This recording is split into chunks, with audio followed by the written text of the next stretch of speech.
Hi, welcome to Pavitra family logs. ನಾನಿವತ್ತು no cooking, no baking without fire ರೆಸಿಪಿನ ನಾನಿವತ್ತು share ಮಾಡ್ತಾ ಇದ್ದೀನಿ.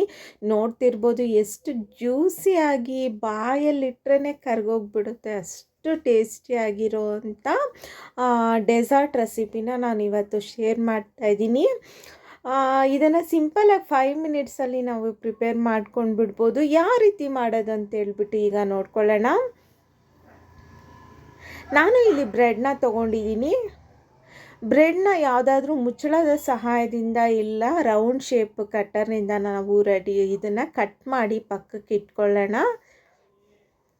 ಸ್ಕೂಲು ಕಾಲೇಜ್ಗಳಲ್ಲಿ ವಿತೌಟ್ ಫೈರ್ ಕುಕ್ಕಿಂಗ್ ಇದ್ದರೆ ಈ ರೆಸಿಪಿನ ಟ್ರೈ ಮಾಡಿ.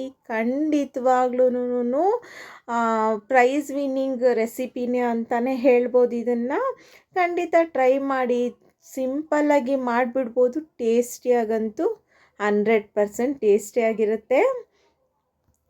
ನಾನಿಲ್ಲಿ ಒಂದು ಬೌಲಲ್ಲಿ 1/4 ಕಪ್ಪು ಶುಗರ್ ಪೌಡರ್ನ ನಾನು ಇಲ್ಲಿ ಹಾಕ್ಕೊಳ್ತಾ ಇದ್ದೀನಿ.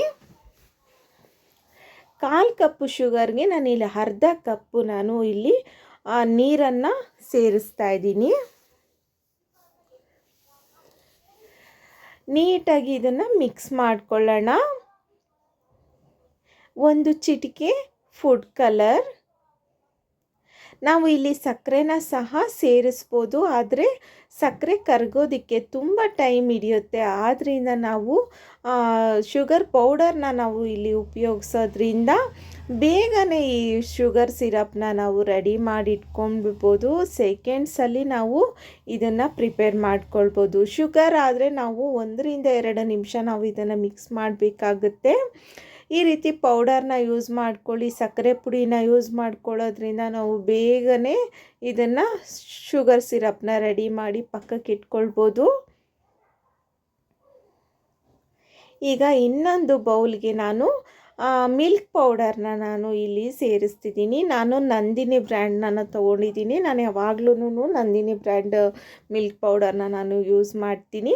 ನಿಮಗೆ ಯಾವ ಬ್ರ್ಯಾಂಡ್ ಇದ್ದರೆ ಆ ಬ್ರ್ಯಾಂಡಲ್ಲೇ ಯೂಸ್ ಮಾಡ್ಕೊಳ್ಳಿ.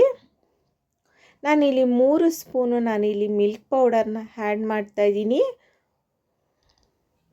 3 ಸ್ಪೂನು ಮಿಲ್ಕ್ ಪೌಡರ್ಗೆ 3 ಸ್ಪೂನು ನಾನು ಕಂಡೆನ್ಸ್ ಮಿಲ್ಕ್ನ ನಾನು ಆ್ಯಡ್ ಮಾಡ್ತೀನಿ. ಕಂಡೆನ್ಸ್ ಮಿಲ್ಕ್ ಇಲ್ಲ ಅಂತಂದರೆ ಹಾಲಿನ ಕೆನೆನ ಸಹ ನಾವು ಇಲ್ಲಿ ಆ್ಯಡ್ ಮಾಡ್ಕೊಳ್ಬೋದು. ಅದೂ ಅಷ್ಟೇ ತುಂಬಾ ರುಚಿಯಾಗಿರುತ್ತೆ. ನಾವು ಕಂಡೆನ್ಸ್ ಮಿಲ್ಕ್ನ ಆ್ಯಡ್ ಮಾಡ್ಕೊಳ್ಳೋದ್ರಿಂದ ಕೋವಾ ಟೇಸ್ಟ್ ಬರುತ್ತೆ, ಮತ್ತು ಇದು ಸ್ವೀಟೂ ಸಹ ತುಂಬಾ ಚೆನ್ನಾಗಿರುತ್ತೆ ಟೇಸ್ಟಿಯಾಗಿ.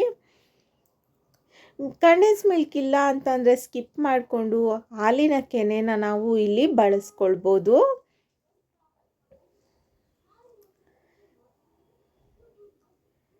ಖಂಡಿತ ಇದನ್ನು ಕಾಂಪಿಟೇಷನ್ಸಲ್ಲಿ ಖಂಡಿತ ಟ್ರೈ ಮಾಡಿ. ನೀವು ಸಹ ಪ್ರೈಸ್ನ ವಿನ್ ಮಾಡ್ಕೊಳ್ಳಿ. ಈಗ ಇದನ್ನು ಚೆನ್ನಾಗಿ ಮಿಕ್ಸ್ ಮಾಡ್ಕೊಂಡಿದ್ದಾದಮೇಲೆ ಸ್ವಲ್ಪ ಗಟ್ಟಿ ಅಂತ ಅನಿಸುತ್ತೆ. ನಾವು ಅದಕ್ಕೆ 1-2 ಸ್ಪೂನು ನಾವು ಇದಕ್ಕೆ ಹಾಲನ್ನು ಸೇರಿಸ್ಕೊಳ್ಳೋಣ. ಹಾಲನ್ನು ನೋಡಿಕೊಂಡು ಸೇರಿಸ್ಕೊಳ್ಬೇಕು. ಈ ಮಿಕ್ಸ್ಚರ್ ಏನಿದೆ ಅಲ್ವಾ, ಅದು ತುಂಬಾ ನೀರಾಗೂ ಇರಬಾರ್ದು, ತುಂಬ ಗಟ್ಟಿಯಾಗೂ ಸಹ ಇರಬಾರ್ದು. ಬ್ರೆಡ್ ಮೇಲೆ ಸ್ಪ್ರೆಡ್ ಮಾಡಿದ್ರೆ ಜಾಮ್ ಸ್ಪ್ರೆಡ್ ಆಗುತ್ತಲ್ವ, ಆ ರೀತಿ ಇದು ಸ್ಪ್ರೆಡ್ ಆಗಬೇಕು. ತುಂಬ ಗಟ್ಟಿ ಆದ್ರೂ ಸಹ ಇದನ್ನು ಸ್ಪ್ರೆಡ್ ಮಾಡೋದಕ್ಕೆ ಕಷ್ಟ ಆಗುತ್ತೆ, ಮತ್ತು ತುಂಬ ನೀರು ಥರ ಇದ್ರೂ ಸಹ ಚೆನ್ನಾಗಿರೋದಿಲ್ಲ. ಈ ರೀತಿ ಗಟ್ಟಿ ಮಿಕ್ಸ್ಚರ್ನ ನಾವು ರೆಡಿ ಮಾಡಿಕೊಳ್ಬೇಕು. ಮಕ್ಕಳಿಗೆ ಸಹ ಈ ರೀತಿ ರೆಸಿಪಿನ ಮಾಡಿಕೊಡಿ, ತುಂಬಾ ಇಷ್ಟಪಡ್ತಾರೆ ಮಕ್ಕಳು ಸಹ. ನೋಡಿ, ಇಲ್ಲಿ ಒಣಗಿರೋ ಅಂಥ ತೆಂಗಿನಕಾಯಿನ ನಾನು ಈ ರೀತಿ ಮೇಲ್ಗಡೆ ಇರೋ ಕಪ್ಪು ಭಾಗನ ತೆಗೆದು ನಾನಿಲ್ಲಿ ಪೌಡರ್ ಮಾಡ್ಕೊಂಡಿದ್ದೀನಿ. ಡೆಸಿಕೇಟೆಡ್ ಕೋಕೋನಟ್ ಪೌಡರ್ ಇದ್ದರೆ ಅದನ್ನು ಸಹ ಯೂಸ್ ಮಾಡ್ಕೊಳ್ಬೋದು. ಅದೂ ನಾನು ಮನೆಯಲ್ಲೇ ಇದನ್ನು ಪ್ರಿಪೇರ್ ಮಾಡಿ ಇಟ್ಕೊಂಡಿರೋದನ್ನ ತೋರಿಸ್ತಿದ್ದೀನಿ. ಈ ರೀತಿ ಬ್ರೆಡ್ನ ನಾವು ಆಗಲೇ ಕಟರ್ನ ಸಹಾಯದಿಂದ ರೆಡಿ ಮಾಡಿ ಇಟ್ಕೊಂಡಿರೋ ಅಂಥ ಬ್ರೆಡ್ ಮೇಲೆ ಈ ರೀತಿಯಾಗಿ ಮಿಕ್ಸ್ಚರ್ನ ಸ್ಪ್ರೆಡ್ ಮಾಡ್ಕೊಳ್ಬೇಕು. ನೋಡ್ತಿರ್ಬೋದು ನೀವು ಯಾವ ರೀತಿ ಇದೆ ಮಿಕ್ಸ್ಚರ್ ಅಂತ ಹೇಳ್ಬಿಟ್ಟು.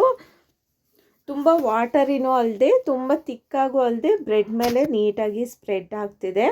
ಈ ರೀತಿ ನಾವು ರೆಡಿ ಮಾಡಿಟ್ಕೊಂಡಿದ್ದಾದಮೇಲೆ ನಾವು ರೆಡಿ ಮಾಡಿಟ್ಕೊಂಡಿರೋವಂಥ ಶುಗರ್ ಸಿರಪ್ಪಲ್ಲಿ ಇದನ್ನು ಎರಡೂ ಕಡೆ ಶುಗರ್ ಸಿರಪ್ಪೆಲ್ಲ ಹೀರ್ಕೊಳ್ಳೋ ರೀತಿ ನಾವು ಇದನ್ನು ಡಿಪ್ ಮಾಡಿ ತಗೋಬೇಕು. ಮತ್ತು ಕೋಕೋನಟ್ ಪೌಡರ್ ಇದೆಯಲ್ವ, ಅದರಲ್ಲಿ ಈ ರೀತಿ ಎಲ್ಲ ಕಡೆನೂ ಕೋಕೋನಟ್ ಪೌಡರ್ನ ನಾವು ಈ ರೀತಿಯಾಗಿ ಕೋಟಿಂಗ್ ಕೊಟ್ಟರೆ ತುಂಬಾ ಚೆನ್ನಾಗಿರುತ್ತೆ. ನೋಡೋದಕ್ಕೂ ಅಷ್ಟೇ, ತಿನ್ನೋದಕ್ಕೂ ಅಷ್ಟೇ ತುಂಬಾ ಚೆನ್ನಾಗಿರುತ್ತೆ.